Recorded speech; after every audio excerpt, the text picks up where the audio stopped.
Hi everybody, and welcome to another garden video. Today we're going to talk just a little bit more about seeds because there were a few things that we didn't talk about in our seed video in March that we maybe should talk about today. So first I'm going to show you this cool video from our friend Barb, who you know from the library. She has a very nice garden this year and she wanted to show it to you. My name is Barb and I work at the Newton Falls Public Library. And I thought I would talk to you about my container gardens. Miss Chrissy was talking about it last week, so I thought I would show you what I have. So the seeds I have in this garden container and in this container here are all from the library. We had our seed giveaway, and I planted, there's dill in here that I planted last year, and when it went to seed, I saved the seeds, so I replanted them. And they actually came up really well. And I also have some basil in there, not too much, but a little bit. And I have a plant that I'm not quite sure what it is. It might be a tomato, or it could be a weed. It just kind of came up, and we'll see what happens. And I do have a pepper plant. So, and that is from last year, a seed, so it did come up. And in this pot, I have pole beans. And those came from the library, and they're coming up, so we'll see what happens. I've never put them in a pot before, so hopefully I get at least one bean out of them. And then I also have other containers, but they're actually, I bought the plants. So they're not from the library, but they are doing well. But I am mostly proud of my seeds from the library that came back up. So if you have any questions, you can always give the library a call, or you can watch one of Miss Chrissy's videos that she's making on how to grow a garden. So thank you very much, and talk to you later. Thank you. Now Barb is talking about getting her seeds from the library. If you didn't know this, the library has a seed library. You can come into the library in the springtime and check out seeds to take home. You take those seeds home and plant them. The plants that grow from there will produce fruit, and those fruits will produce seeds, and you can harvest those seeds and bring them back to the library. And then our seed library will grow and be there for the following year. So it's interesting because most of the time when we talk about gardening, nobody really talks much about harvesting seeds, at least to plant. Some of the seeds you harvest, you eat, of course. Some of the seeds you get rid of because you don't want them in what you're eating. But actually harvesting the seeds is a completely different thing. So it's kind of cool.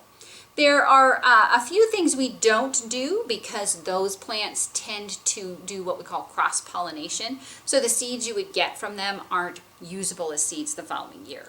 But we do the easy stuff. So we do peas.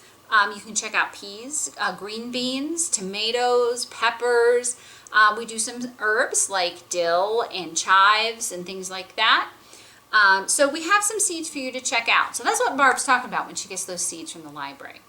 I'm going to show you a couple of things in my garden that I plan to harvest seeds from in the coming months. This is a spinach plant. Now it may not look like the spinach you buy at the store, but what we're doing is we're letting it grow and bloom and produce seeds. So this part right here is going to become a bloom eventually, and it'll produce seeds that we can harvest. And this is an onion that I'm hoping I can get some seeds from. So onions bloom, but they only produce seeds every other year. So this onion came up out here in my garden on its own, and once those blooms produce seeds, I'm hoping to harvest them to save for the following year. And these are my chives. These have also produced seeds that we put into the seed library at work.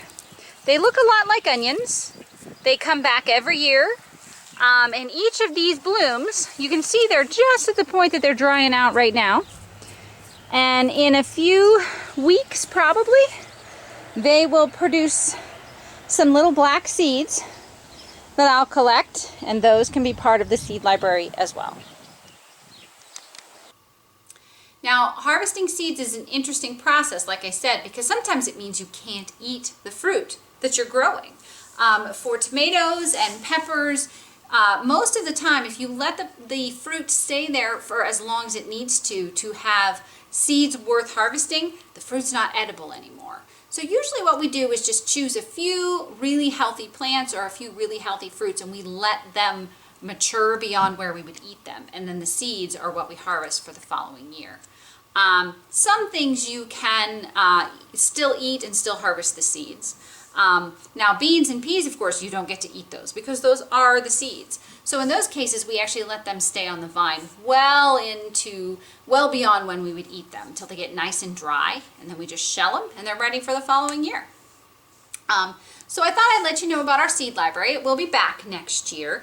And it's one of the reasons that we do this gardening program, because the more plants that I plant from those seeds, which all the gardens that we plant in the classrooms come from those seeds, the more sources I have for those seeds to come back to me in the fall. So we encourage everybody to make use of the seed library. The other thing I didn't have in March when I wanted to do my video on seeds was my favorite book on seeds. This is A Seed is Sleepy by Diana Hutz Aston. It's absolutely gorgeous, and it's filled with beautiful pictures of all the different seeds and a lot of the different sizes and shapes, which is amazing. It has a really cool page with the biggest seed, which is a palm tree, and the smallest seed, which is an orchid. So these are just the seed pods. The orchid seeds are actually very tiny. So I'm going to read you just a tiny bit of this book, and then we'll be done for this video. A seed is sleepy. It lies there tucked inside its flower, or on its cone, or beneath the soil, snug and still. A seed is secretive. It does not reveal itself too quickly. We talked about that a lot, which parts of the fruit that we eat are seeds, and sometimes you don't even know what part of the seed is. A seed is fruitful. There's a bunch of fruits that we eat, and they're all full of seeds. I'm actually harvesting strawberries from my garden right now.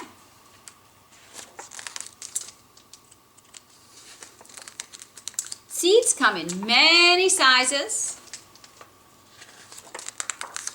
And a seed is adventurous.